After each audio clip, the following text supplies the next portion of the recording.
Fala, irmãos, graça e paz, que é o diácono Fábio Monteiro falando para mais uma live nossa, da nossa escola bíblica, tá? Vou esperar o pessoal entrar. Enquanto o pessoal está entrando, Alessandra, Nádia, Monique, eu vou pedir que vocês enviem aviãozinho para outras pessoas para estarem assistindo essa live com a gente. Eu tenho certeza que vai ser um dia de muita bênção, uma tarde de muita bênção, de muito aprendizado para a nossa vida, tá? Então, eu vou dar esse tempinho enquanto o pessoal vai entrando.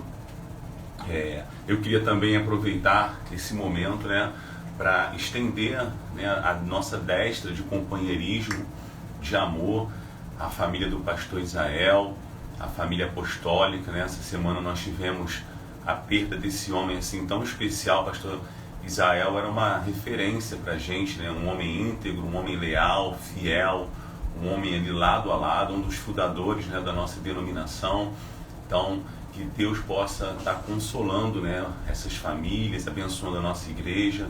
Nós temos certeza que ele deixou um legado, uma semente linda, né, para essas gerações de fidelidade, lealdade, humildade, um homem que amava discipular, ensinar. Então a gente estende aqui a nossa destra de amizade, de companheirismo. Nós somos um, sentimos isso juntos. Eu tenho certeza que o Espírito Santo já está consolando, tá? Então, gente, faz esse aviãozinho aí para a gente estar entrando já, chamando mais pessoas para estar participando. Hoje eu vou ter que fazer o papel meio múltiplo aqui. Eu estou transmitindo no Instagram, estou transmitindo no Facebook. Eu vou ter que passar os slides, eu sou cameraman, vou ter que fazer tudo, mas se Deus quiser vai ser uma bênção. O áudio tá bom? Me dá só um feedback para saber se o áudio tá legal, se as imagens estão boas, se tá tudo ok. Tá legal, gente? Beleza, então. Sem mais delongas, o pessoal tá entrando hoje. Nós iremos falar sobre símbolos do Espírito Santo. O pessoal também aqui no Instagram está assistindo, no Facebook também já está entrando, tá? Então nós vamos falar hoje sobre símbolos do Espírito Santo. É uma aula muito grande, é um assunto muito amplo. Então eu vou destacar algumas coisas dentro dos símbolos que a gente possa aplicar e que possa ser um momento de ensino para nossas vidas, de bênção para as nossas vidas. Você que está nos assistindo, coloca no comentário aí, você sabe quais são os símbolos do Espírito Santo? Alguém sabe colocar para mim aí? Pode colocar no comentário. Daqui a pouco eu vou desabilitar o comentário, porque a gente vai entrar direto com a aula, então a gente não vai poder deixar os comentários, porque o pessoal acaba não conseguindo visualizar os slides. Você saberia citar pelo menos um símbolo do Espírito Santo para mim? Vamos lá, bota no comentário aí, Fábio. Um símbolo do Espírito Santo é esse, um símbolo do Espírito Santo. Coloca para mim aí um símbolo que você conheça do Espírito Santo. Vou dar 30 segundinhos. Fácil, né, gente? Isso é coisa mole. Símbolos do Espírito Santo. Coloca para mim aí nos comentários um símbolo do Espírito Santo. Pelo amor de Deus, galera. Coloca um aí, irmãos. Um símbolo do Espírito Santo que você conheça, ou você de repente não conhece símbolo nenhum do Espírito Santo. Isso, Natália. Natália colocou ali, já botou um símbolozinho ali, um foguinho. Você conhece outro símbolo do Espírito Santo? Pra gente, aqui no Facebook colocaram a pomba, a água, vento, fogo. Legal, muito bom. Então vamos começar a aula aqui pra gente colocar aqui os símbolos do Espírito Santo, né? Pomba, água, fogo, vento, selo e óleo. Eu vou falar com vocês nessa ordem que eu coloquei, não necessariamente que eles estejam nessa ordem, tá? Mas eu achei por bem a gente colocar nessa ordem. Agora, irmãos, eu vou tirar os comentários para a gente efetivamente entrar na aula, porque você está vendo aí, né, que são 6 símbolos que a gente vai ter que falar e eu tenho 1 hora apenas para descortinar, falar, né, trazer luz sobre cada um desses símbolos, beleza, gente? Então, o que é importante a gente entender primeiramente? A Ana Martins, a nossa querida missionária, ela já deu uma aula explicando Que símbolo, irmãos, que o Espírito Santo, irmãos, ele é uma pessoa. A gente não pode esquecer que o Espírito Santo, ele é uma pessoa. O Espírito Santo não é uma pomba, o Espírito Santo não é um fogo, o Espírito Santo não é um vento, o Espírito Santo não é um óleo, o Espírito Santo não é uma água, o Espírito Santo não é um vento, não. Isso são apenas símbolos. E Fábio, o que é um símbolo? Eu vou colocar aqui algumas definições e deixa eu tirar aqui os comentários rapidinho. Desativar comentários. Acho que eu consegui desativar, né? Beleza, consegui desativar os comentários. Eu vou pegar aqui um outro celular, irmãos, que minha visão é uma bênção. Então vamos lá. Eu coloquei 3 definições aqui para vocês acerca do que é um símbolo, ok? Você que está no Facebook, eu vou ler aqui porque a gente não tem como postar aqui os slides, tá? Símbolo, a pessoa do personagem que se torna representativa de determinado comportamento ou atividade. Palavra ou imagem que designa outro objeto ou qualidade por ter como estes uma relação de semelhança, alegoria, comparação, metáfora. A pessoa representada não está limitada a ser o símbolo. Este apenas faz uma representação do seu comportamento ou atividade. Então, irmãos, o que a gente precisa entender?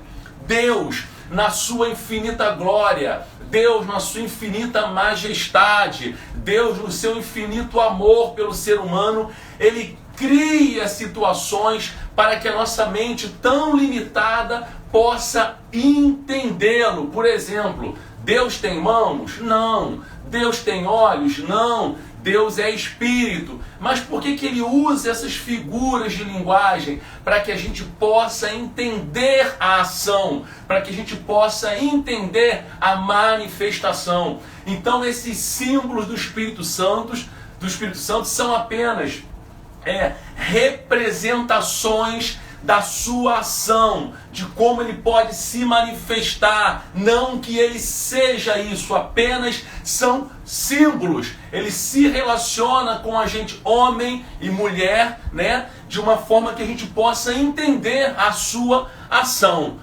Amém, irmãos? Espero que a gente possa ter entendido aí. Vou desativar o comentário, ativar o comentário.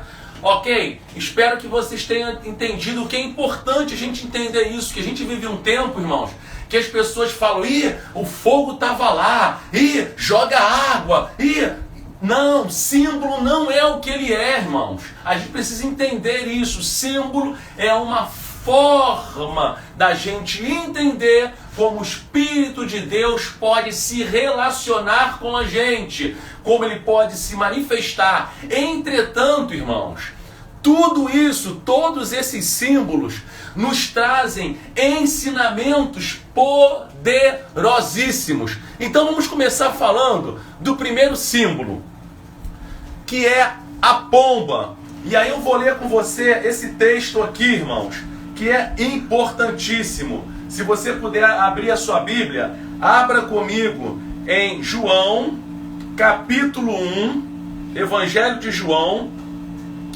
capítulo 1, versículo 32. João 1, 32. A gente não vai ter, irmãos, como falar muitas coisas e ler muitas coisas por conta do tempo, tá? Então eu vou pegar uma característica que mais me saltou aos olhos dentro desses símbolos e vou ministrar isso para vocês. Então vamos lá, João 1, capítulo 1, versículo 32. E João testificou dizendo, eu vi o Espírito descer do céu como? Circula na sua Bíblia. Não desceu uma pomba. Desceu como uma pomba e repousou sobre ele. Então o primeiro símbolo que eu vou destacar para vocês aqui, irmãos, é a pomba. E o que é importante a gente entender no que a gente está ministrando aqui para vocês. Repara que é como uma pomba. O Espírito Santo não é uma pomba. Como? Porque a pomba, ela tem algumas características. Vamos lá, eu vou citar algumas para vocês. Eu botei o texto, irmãos, mas a gente, na verdade, não vai conseguir ler todos esses textos. Os que eu tenho de cabeça, eu vou falar, tá legal? Por exemplo, características da pomba. Simplicidade, irmãos. A Bíblia fala que a gente tem que ser simples, como a pomba é simples. O que eu entendo quando a pomba simboliza o Espírito Santo? É um dos símbolos. O Espírito Santo, apesar de ser Deus, apesar de ser todo poderoso, ele é extremamente simples. E por ser simples, ele gosta de se relacionar com gente simples.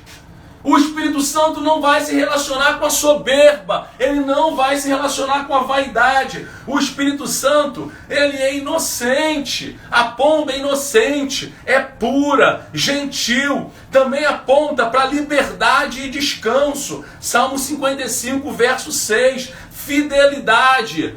Mas o que o Espírito Santo colocou no meu coração,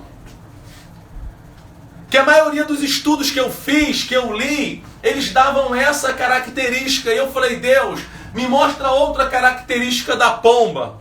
E segura aí, irmão, essa aí. Você vai abrir a sua Bíblia comigo agora. Abra sua Bíblia comigo em Gênesis capítulo 8, do versículo 6 ao versículo 12. Tá? Abra sua Bíblia comigo. Gênesis capítulo 8, do versículo 6 ao versículo 12. Eu estou abrindo aqui, irmãos, no celular, porque a minha visão é uma bênção, tá? Então eu vou estar abrindo aqui no celular. Gênesis 8, tá legal? Dos versículos 6 ao versículo 12. Vamos lá. E aconteceu que ao cabo de 40 dias, abriu Noé a janela da arca e tinha feito. E soltou um corvo que saiu indo e voltando até que as águas se secaram de sobre a terra. Depois soltou uma pomba, a ver se as águas tinham minguado de sobre a face da terra. A pomba, porém, não achou repouso para a planta do seu pé e voltou a ele para a arca, porque as águas estavam sobre a face de toda a terra. E ele estendeu a sua mão e a tomou e meteu-a consigo na arca. Esperou ainda outros 7 dias e tomou a enviar a pomba para fora da arca. E a pomba voltou a ele sobre a tarde. E eis que arrancada uma folha de oliveira no seu bico, e conheceu Noé que as águas tinham minguado de sobre a terra. Esperou ainda outros 7 dias e enviou a pomba, mas não tornou mais a ele. Preste atenção, irmãos. Deixa eu abrir aqui em mim. Tá ficando quente o negócio. A Bíblia fala que Noé, ele obedece a Deus e ele entra na arca. E Deus falou, entra na arca você com a sua família. E aí Noé ficou muitos dias, irmãos. Não foram só 150 dias não. Se você somar aquilo lá, foi muito tempo. Ele ficou 140, depois mais 150, mais 7, mais 4. Foram muitos dias. Se eu não me engano, mais de 300 dias aconteceu aquilo ali. Em dado momento, Noé está na arca e ele queria, porque as águas tinham parado de cair, tinha acabado de chover, não chovia mais. Entretanto, ele precisava saber se era o tempo ou não dele sair da arca. Noé pega na arca o corvo, solta o corvo ia e voltava e não trazia resposta para Noé. Noé lembra que na arca tinha uma pomba. A pomba foi e voltou e trouxe no bico uma folha de oliveira. Depois foi e voltou e não voltou mais. Então Noé entendeu que era tempo de sair da arca e começar um novo tempo. Pomba pra gente aponta, irmãos, para direção e um novo tempo. Mas preste atenção em algo importante. A arca representa a nossa vida. O corvo aponta para a carne, a nossa ansiedade, os nossos desejos desenfreados, a nossa ansiedade, o nosso desejo de tomar decisões. Engraçado que Noé, ele consulta primeiro o corvo, e o corvo não trouxe resposta e direção para Noé, até que Noé lembra que dentro da arca tinha pomba, e quando ele solta a pomba, primeiro, a pomba traz no bico uma folha de oliveira que aponta para azeite, para unção. Ele entendeu que era para esperar mais um pouquinho, e quando ele solta a pomba de novo, ela pousa em algum lugar, e ele entendeu que era o tempo de descer da arca com a sua família e começar tudo de novo. A pomba aponta então, irmãos, para a direção.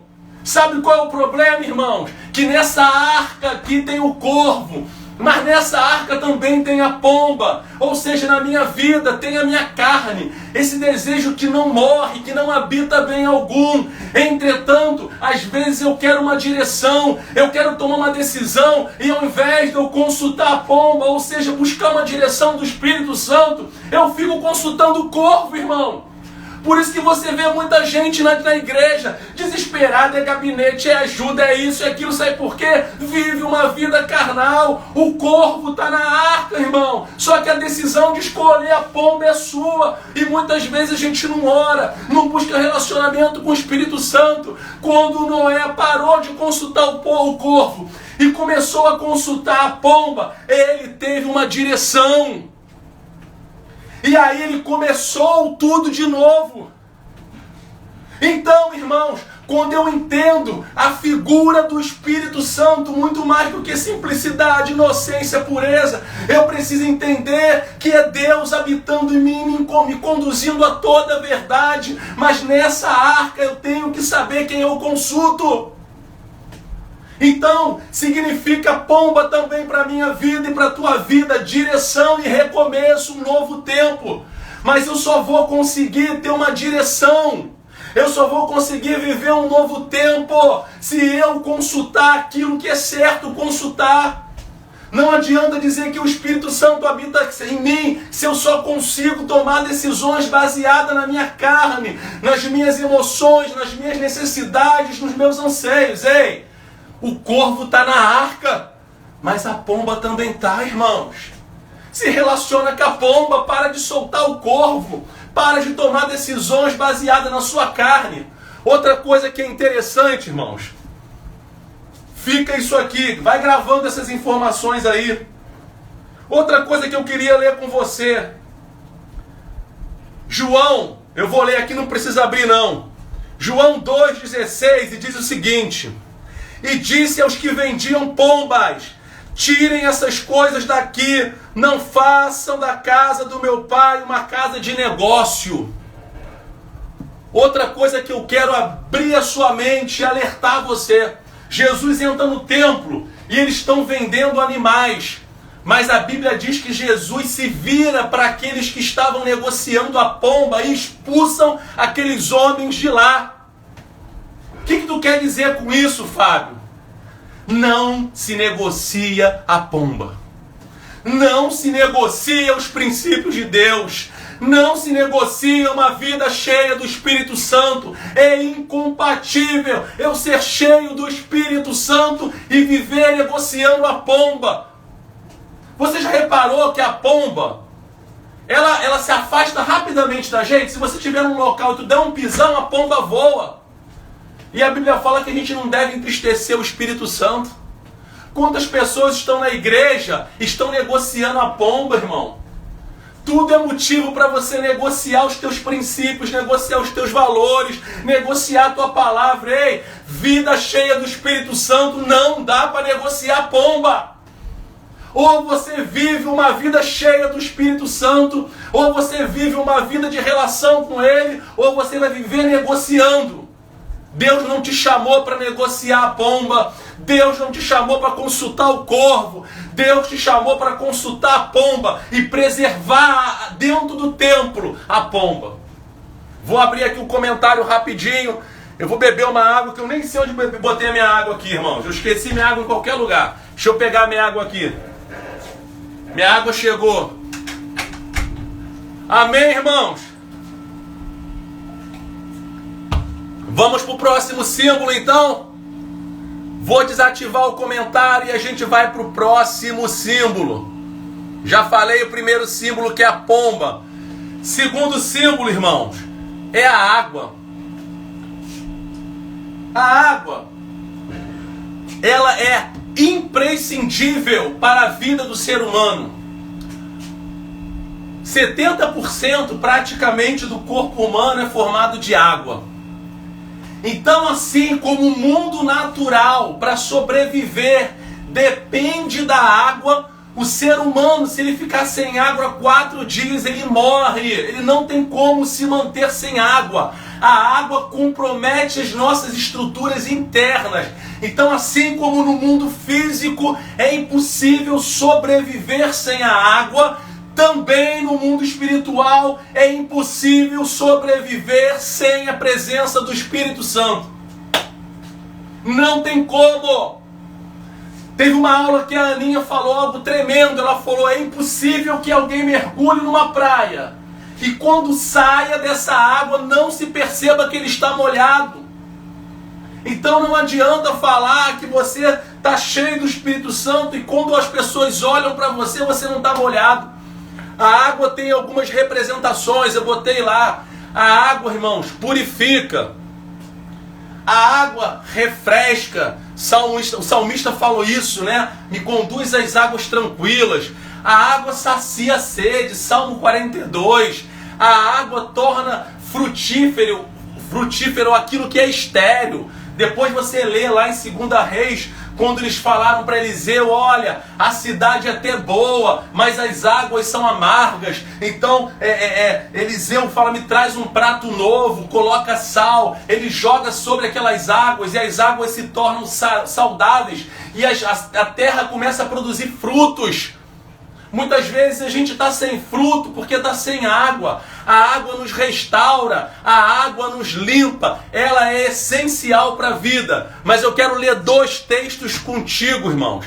Você vai abrir em João 4,14 e João 7, de 37 ao 39. Vamos lá primeiro, irmãos. Deixa eu abrir a minha Bíblia aqui também. Evangelho de João, capítulo 4. João 4 diz o seguinte. Deixa eu pegar minha colinha aqui. 4,14. Mas aquele que beber da água que eu lhe der, nunca terá sede.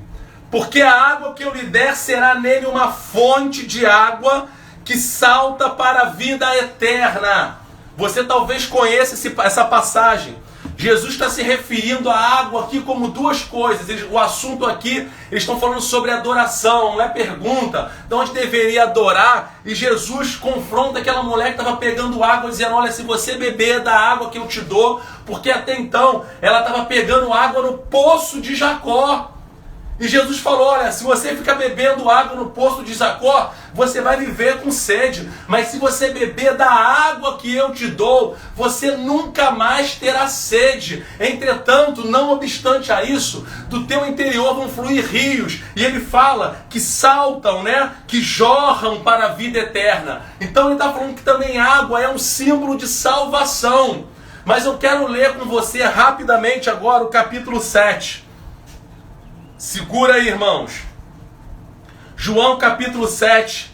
Você vai ler comigo dos versículos 37 ao 39. E no último dia, o grande dia da festa, Jesus pôs-se em pé e clamou dizendo: se alguém tem sede, venha a mim e beba. Quem crê em mim, como diz as Escrituras, rios de água viva correrão do seu ventre. E isso disse ele do Espírito, com E maiúsculo, ou seja, do Espírito Santo, que haviam de receber os que nele crescem, porque o Espírito Santo ainda não foram dado, porque ainda por Jesus ainda não ter sido glorificado. Segura aqui, irmãos, o que eu vou te falar. Esse episódio de João 7, que a gente acabou de ler aqui, eu não li tudo, porque não dá tempo de a gente falar tudo aqui. Mas esse episódio fala da festa dos tabernáculos. Tinham grandes 3 festas para os judeus, que era a festa da Páscoa, Pentecoste e Tabernáculo. Por que era a festa do tabernáculo? Quando eles saíram do Egito, eles moravam em tabernáculo, né? Era em tabernáculo, que no original era sucote. Eram pequenas tendas que eles montavam e desmontavam. Então, chegando agora nesse episódio em que Jesus está presente, já não era mais o tabernáculo, era o templo. Mas era o dia da festa, era a semana da festa. E essa festa durava 7 dias, irmãos. Essa festa durava 7 dias. Deixa eu tirar o óculos aqui. E o que estava acontecendo aqui? Os discípulos de Jesus tinham falado para Jesus: Jesus, vamos na festa do tabernáculo. É linda a festa, para o Senhor ver o que acontece lá. Porque, irmãos, era um negócio de outro mundo. Eram 7 dias de uma tremenda festa. Só que no 7º dia acontecia algo extraordinário. Os sacerdotes iam até o tanque de Siloé, pegavam uma bacia, tiravam água e vinham pelas ruas. O povo acendiam tochas e começavam a celebrar e batiam palmas, aquela planta, né? E aí, o sacerdote que estava na escala do 7º dia, ele subiu uma rampa do altar. Eu estou resumindo porque é bem grande a festa, tá? Ele pegava aquela água, botava uma outra bacia de prata, colocava água com vinho, e aí quando ele jogava a água no altar, tinha uma explosão de louvor, uma explosão de adoração, de celebração, de gritos. Jesus tinha dito que não ia, mas como a festa durou 7 dias, Jesus resolveu aparecer na festa.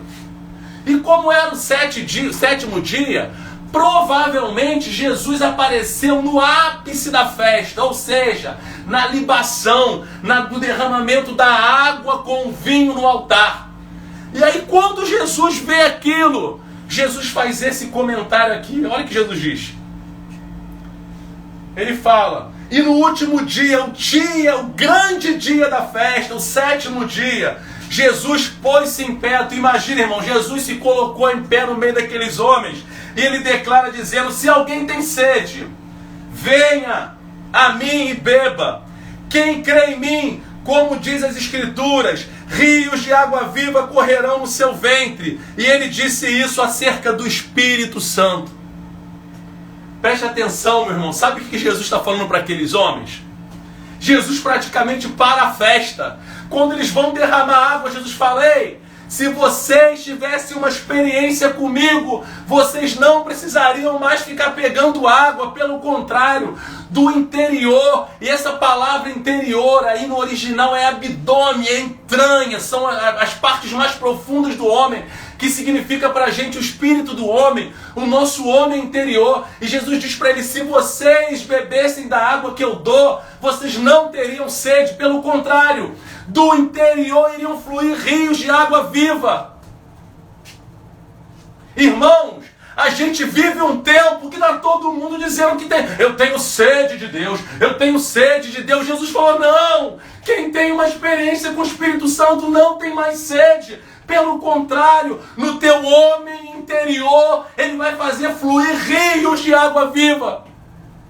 Sabe o que eu percebo? Se eu estou com muita sede, de repente eu estou bebendo água no poço de Jacó. Porque Jesus disse para aquela mulher: quem vive toda hora pegando água, que toda hora está com sede, é porque está bebendo água no lugar errado, porque não teria que ir ao poço. Porque ele está dizendo para esses homens: quem vai ao poço é porque não tem a fonte. E que fonte é essa, irmãos? Ele está dizendo do Espírito Santo. Ele parou aquela festa para dizer: ei, o Espírito Santo quer habitar o teu interior e fazer com que esse relacionamento com Ele façam fluir rios do teu interior. De que lado a gente está, irmãos? Do lado que vive com sede ou do lado que flui um rio? Eu vou soltar um outro slide para vocês aqui. A água também, ela aponta para quebrantamento e novo nascimento. Segura essa, irmãos. Gênesis 2, quando Deus vai fazer o homem era apenas um barro duro. E a Bíblia diz que Deus faz um vapor subir da terra e chove. E quando molha o barro, Deus começa a moldar o homem. Sabe o que significa? Quando eu tenho o Espírito, uma experiência com o Espírito Santo nessa figura da água, eu sou uma pessoa fácil. Eu sou uma pessoa fácil de Deus moldar. Eu sou uma pessoa fácil de Deus manipular. Eu sou uma pessoa fácil, eu tenho um coração ensinável. Eu não tenho um coração duro. Adão, quando foi feito, ele era duro até a água cair sobre ele. Quando a água caiu, Deus pôde moldar Adão, irmãos. João 3,5. Jesus tem uma experiência com Nicodemos, Nicodemos uma experiência com Jesus. Jesus fala: Nicodemos, quem não nascer da água e do Espírito, a água aponta para novo nascimento, irmãos. A gente precisa entender que quando eu tenho uma experiência com o Espírito Santo, eu vou nascer de novo. Ele passa a habitar no meu interior e aí eu começo a fluir rios de água viva. Ouça uma história que eu vou te contar. Uma vez um homem, ele saiu correndo de casa para o trabalho, ele estava atrasado, e aí ele passou num botequim e pediu pediu um café. E falou para aquele homem: coloca um cafezinho rapidinho, porque eu estou com pressa, eu estou atrasado para o trabalho. Aquele funcionário do bar deu um cafezinho no copo, ele entrou no carro, acelerou o carro, mas o carro da frente freou. Quando o carro da frente freou, irmão, ele teve que dar uma freada brusca. No que ele deu a freada brusca, ele entornou aquele café na roupa dele limpinha. E aí ele começou a reclamar, dizendo: meu Deus, por que isso aconteceu? Eu estou todo sujo de café. Quando ele fez silêncio, o Espírito Santo disse para ele o seguinte: só derramou aquilo que tinha dentro do copo. Se dentro do copo tivesse água, quando ele freasse ia derramar água. Se dentro do copo tinha refrigerante, quando ele freasse ia derramar refrigerante. Se dentro do copo tivesse suco, quando ele freasse bruscamente o carro ia derramar suco. Derramou o café.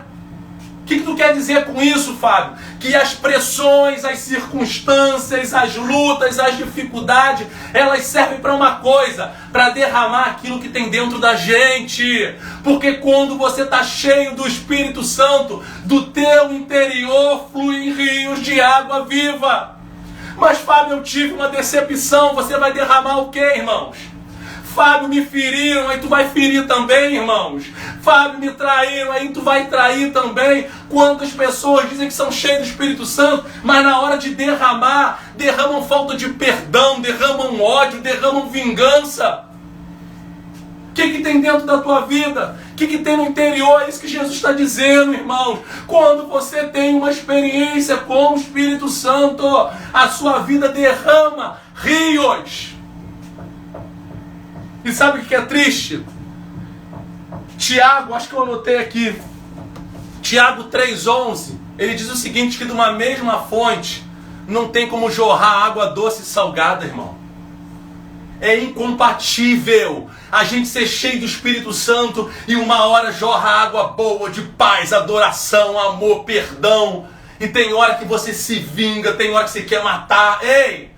O que tem fluído do teu interior? Rios de água viva ou rios de água amarga? Rios de água viva ou rios de água, suja?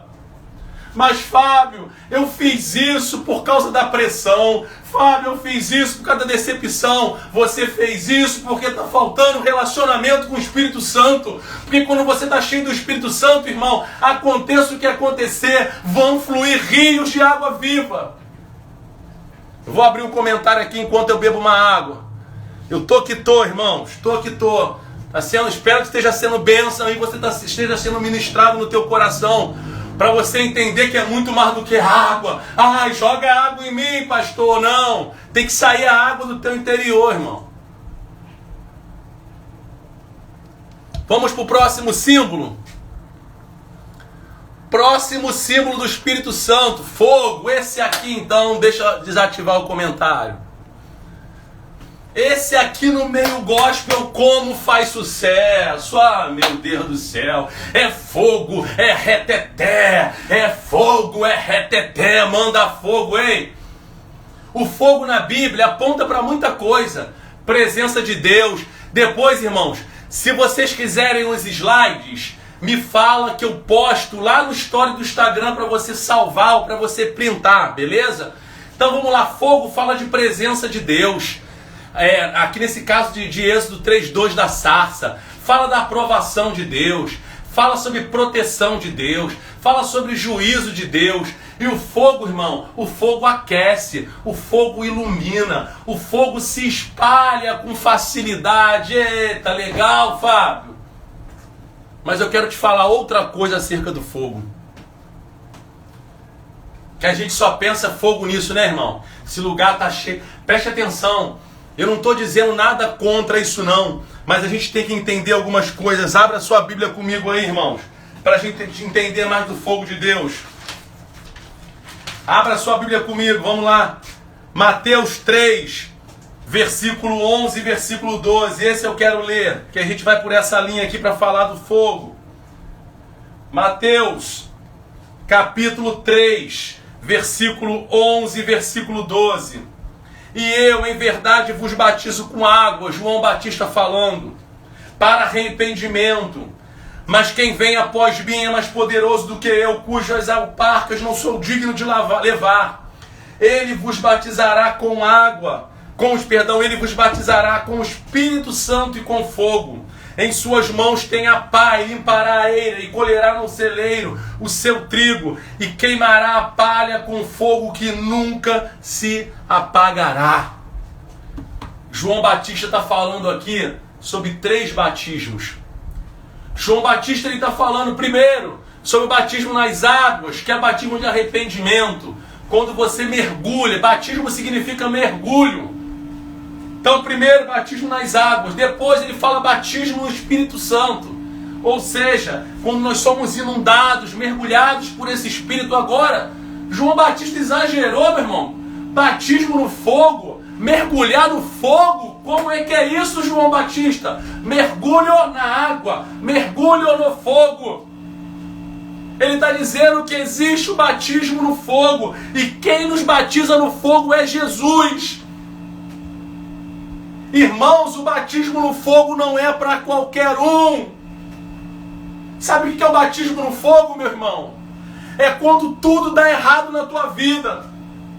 Ontem eu fui sair com um amigo meu, ele falou: Fábio, se você souber o que está acontecendo na minha vida, está tudo dando errado. Minha mulher me largou, está querendo ficar com o melhor amigo meu. Eu não vou citar nome, estou contando para você entender o que é um batismo no fogo. Eu fui mandado embora do emprego, está acontecendo tudo errado na minha vida. Eu falei: ei, batismo no fogo. Sabe por quê, irmãos? João da Batista está dizendo: o fogo queima o que é palha. E muitas vezes a gente está cheio de palha, irmão. Aí Jesus faz a gente passar no fogo, porque o fogo purifica, o fogo nos lapida, o fogo tira o excesso, o fogo tira aquilo que não presta, o fogo tira as impurezas, o fogo tira a aparência. Muitas coisas acontecem na nossa vida e você diz: eu não estou entendendo o que está acontecendo, eu não estou entendendo porque que eu estou vivendo isso, porque que essa, entre aspas, desgraça está acontecendo. Eu sou fiel a Jesus, eu sou fiel nos dízimos e na oferta, eu sou uma pessoa leal. Ei, não está acontecendo nada demais, apenas Jesus está fazendo você passar pelo batismo no fogo. Muitas vezes tem palha na nossa alma, irmão. Muitas coisas estão deficientes na nossa vida, tão deficientes na nossa maneira de viver, e Jesus precisa fazer a gente passar pelo fogo. Quando o sumo sacerdote era o santo dos santos, ele precisava passar por locais ali que tinham fogo nas lâmpadas. O fogo traz luz, o fogo denuncia o que está em trevas. E eu quero dizer algo lindo acerca do fogo para você. Vou voltar para o slide aqui. Eu quero que você abra comigo Malaquias 3:3. Abra comigo aí, irmãos. Malaquias 3:3, está no slide. Se você puder, abra comigo. Eu abro rápido aqui no celular porque o tempo corre, irmãos. Malaquias 3, versículo 3. Olha o que diz: e assentar-se-á, afinando e purificando a prata, e purificará os filhos de Levi, e os afinará como ouro e como prata. Então ao Senhor trarão ofertas de justiça, afinando e purificando a prata, e afinará como ouro e como a prata. Preste atenção aqui que você vai entender o que eu quero dizer acerca do fogo. O fogo aponta para a gente uma lapidação do nosso caráter. Uma lapidação daquilo que faz com que as pessoas olhem para a gente e não vejam Deus na gente. Malaquias está dizendo: os filhos de Levi, eles precisarão ser purificados. E aí provavelmente alguém diz: Malaquias, mas eles vão se assentar, né? Eles são filhos de Levi, mas como que eles vão ser purificados com a prata? Eu vou te explicar o processo. Talvez você possa estar nos assistindo e não conheça o processo de como é que se purifica a prata. O ourives, ele pega a prata e leva a prata para o fogo. E enquanto a prata está no fogo, o ourives fica olhando para a prata o tempo inteiro. Ele olha para a prata o tempo inteiro. O ourives não tira o olho da prata. Por quê? Porque se ele perder o time, ele pode estragar aquela prata. Então o ourives olha para a prata e ele bota fogo. E ele aumenta a temperatura do fogo. Eles colocam o fogo num recipiente. Por isso que a Bíblia diz que é provado como crisol. Crisol é como se fosse um recipiente. Aqui no Brasil nós chamamos de cadim, igual o mineiro fala mucadinho, fala cadinho, o nome é cadinho. Então ele bota naquele recipiente, coloca fogo. E aí você pergunta: Fábio, mas qual é o ponto certo que ele sabe que a prata está boa para ser usada? Como ele sabe o tempo certo que a prata não vai estragar? Quando o ourives tira a prata do fogo e ele consegue se ver na prata, ele sabe que aquela prata está purificada e pode ser usada, porque aquela prata reflete o rosto dele. Precisa falar mais alguma coisa? Não, né, irmãos? Sabe por que Deus às vezes faz a gente passar pelo fogo?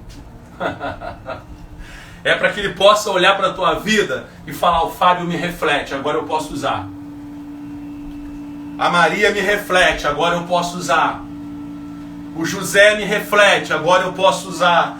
Mas Fábio, eu estou passando por um fogo terrível, o fogo está apertado. Meu filho, se ele ainda não te tirou, é porque precisam coisas serem trabalhadas na sua vida. Existem coisas que precisam ser ajustadas no seu caráter. Precisam coisas serem trabalhadas na tua vida.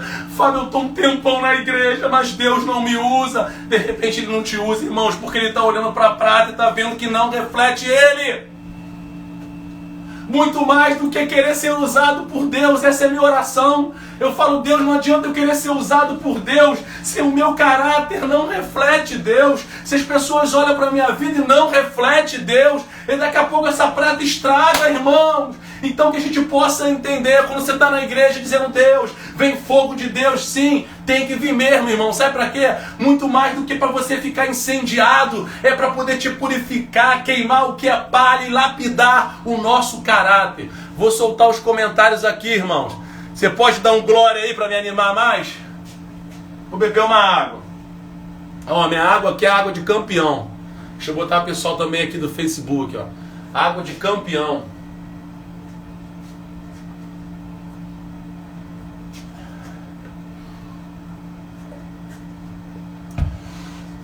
Podemos ir para o próximo, irmão? Ou para por aqui mesmo? O que vocês acham? Vamos continuar?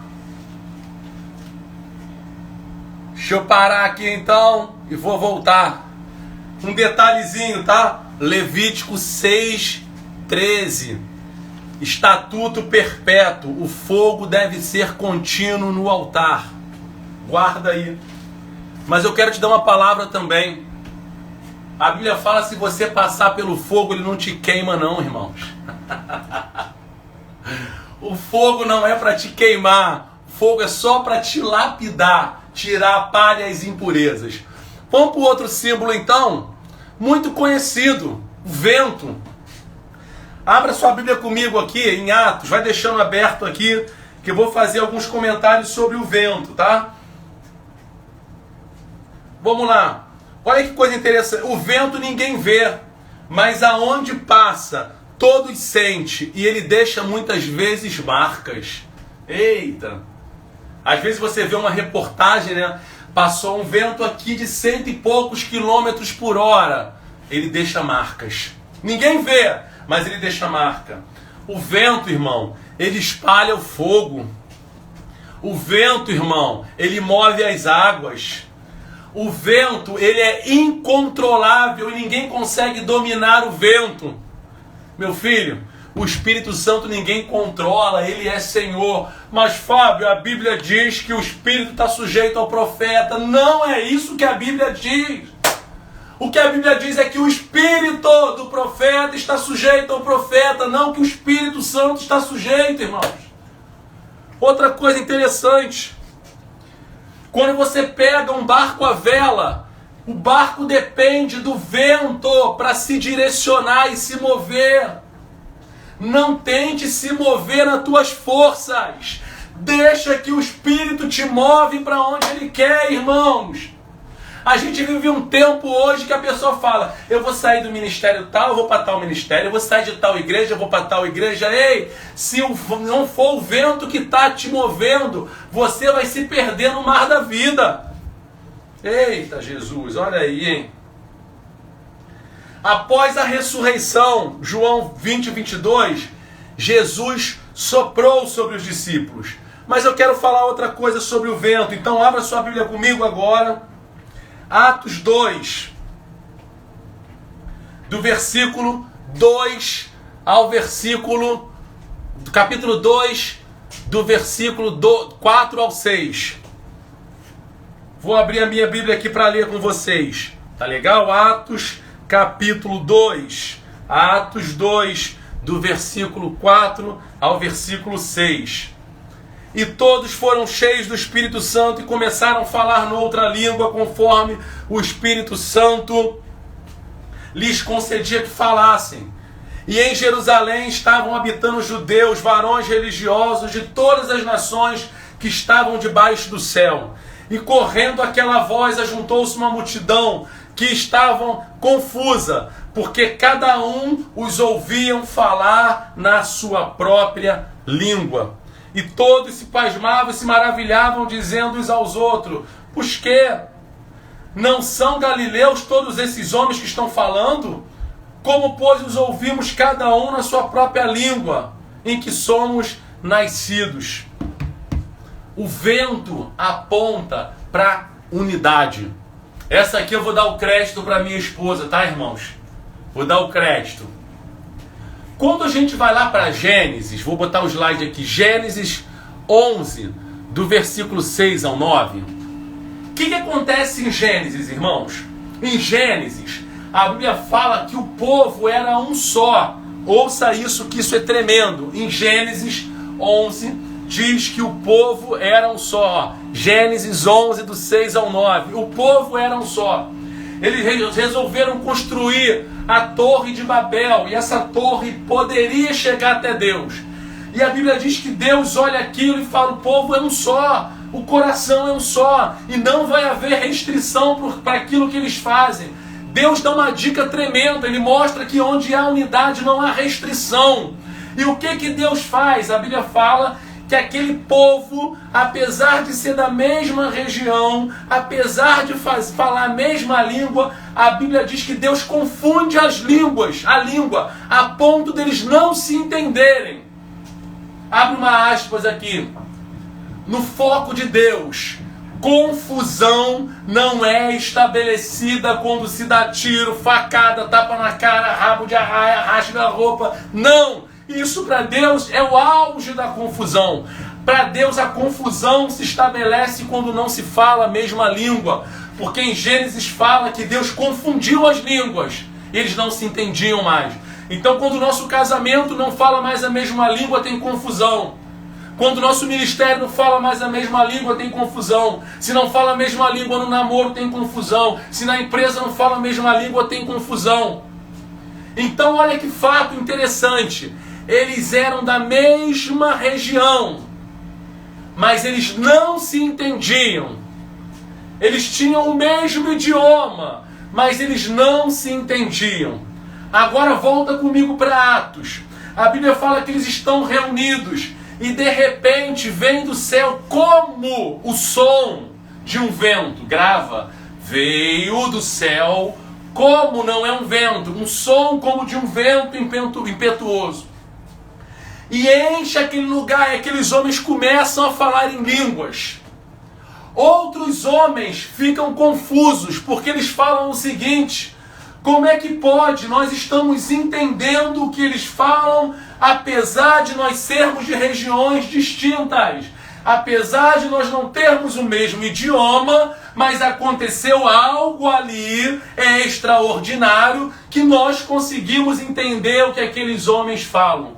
Vamos comparar agora. Babel, eles eram da mesma região, tinham uma mesma língua e não se entendia.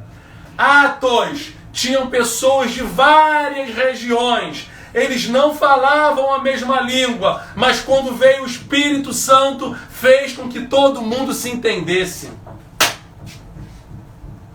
Precisa explicação, irmãos? Quando você entende o vento do Espírito Santo, esse símbolo, ele vai fazer você ser um, não vai ser difícil você falar a mesma língua.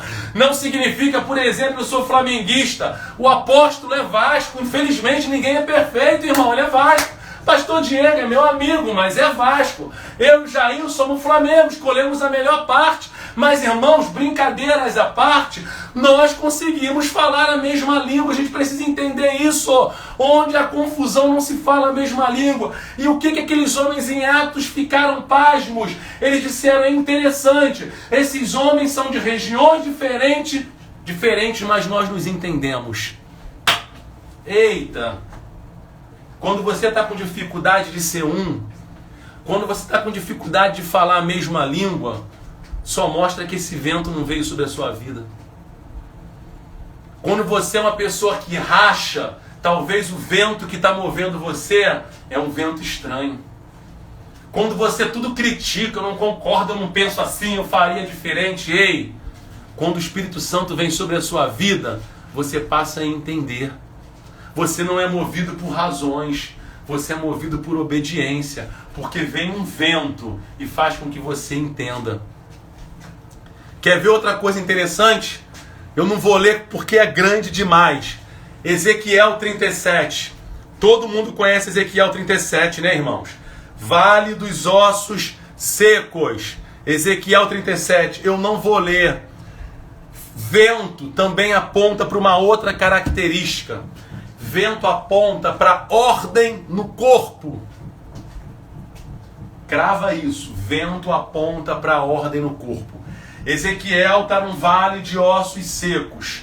E ele começa a clamar, vento dos quatro cantos, sopra sobre esse lugar. E a Bíblia diz que osso se junta com osso no lugar certo. Tendões se juntam nos lugares certos, nervos se juntam nos lugares certos, ligamentos se juntam no lugar certo e se põe em pé um poderoso exército. Irmãos, quando você é movido pelo Espírito Santo, ele te encaixa no lugar certo do corpo. O vento do Espírito traz ordem ao corpo. Você não vê Ezequiel dizendo, peraí, o pé foi para o lugar da mão, peraí, o olho está no dedão, peraí, a orelha está no umbigo, não. O osso se juntou com o osso certo. Vento aponta para ordem no corpo. Quando um osso está no lugar errado, ele faz atrito. A Bíblia conta uma história, irmãos. Eu não está no slide não, mas eu acho que eu anotei aqui sobre vento. Eu não anotei o texto, irmãos. Eu queria muito ter anotado esse texto. Eu não anotei, mas eu cito para vocês. Eu não me lembro se está em Reis ou Crônicas, que diz que as pedras eram lapidadas nas montanhas. E quando elas chegavam no templo, elas se encaixavam na parede, de forma que não se ouvia um barulho de martelo. Grava isso, irmão. As pedras eram lapidadas. Quando elas chegavam no templo, elas já tinham o local certo que seriam encaixadas. E ninguém precisava ficar dando martelada para fazer ajuste na pedra. O que tu quer dizer com isso? Que onde tem muito barulho de martelo é porque tem gente fora do lugar. E aí, irmãos, sabe por que você vive chateado? Porque não te honram, porque não te levantam, porque não te estabelece. De repente você é uma pedra fora do lugar. E se você é uma pedra fora do lugar, talvez você não tenha passado pela lapidação, irmãos. As pedras vinham e se encaixavam, ninguém pegava e pá, deixa eu tentar, pá, pá, pá, não. Naturalmente elas eram encaixadas. Quando o vento do Espírito te move, a Bíblia diz que o homem de Deus, ele é movido pelo Espírito, é como o vento. Ninguém sabe de onde ele vem, para onde ele vai, ele é movido pelo vento do Espírito Santo, irmãos. Quem faz muito barulho, muitas vezes está no lugar errado. Eu costumo dizer a história do olho, né? Uma vez o olho cismou que tinha que ser pé. O olho falou, não tem graça, eu só fico aqui em cima, não tenho contato com nada, eu não encosto em nada. O pé vai para cima, o pé vai para baixo, o pé conduz tudo. Não, eu não quero ser mais olho, eu quero ser pé. E aí o corpo todo virou pro pé e falou, pé, troca de lugar com o olho, vai pro olho, deixa o olho vir pro teu lugar. E o pé aceitou. Quando o olho foi pro pé, no primeiro passo ele foi esmagado. Fábio, o que tu quer dizer com isso? Muitas vezes tem pessoas que têm os seus ministérios esmagados, as suas vidas esmagadas, porque não está entendendo o vento, porque não está aberta para o vento, porque não deixa o Espírito movê-lo para onde ele quer, não deixa o Espírito encaixar onde ele quer. Ei, o vento traz ordem ao corpo, nem todo mundo é mão, nem todo mundo é pé. Fábio, qual é o seio, qual é o meu lugar? Faz igual Ezequiel fez, vento, vem sobre a minha vida e me direciona ao local que eu tenho que estar. Eita, deixa eu beber mais uma água, irmão. Deixa eu ativar o comentário aqui. Tá bênção aí? Deixa eu botar meu óculos aí. Você pode dar um glória aí do outro lado, irmão? Tá me deixando sozinho aqui? Dá um glória aí pra ficar mais animado.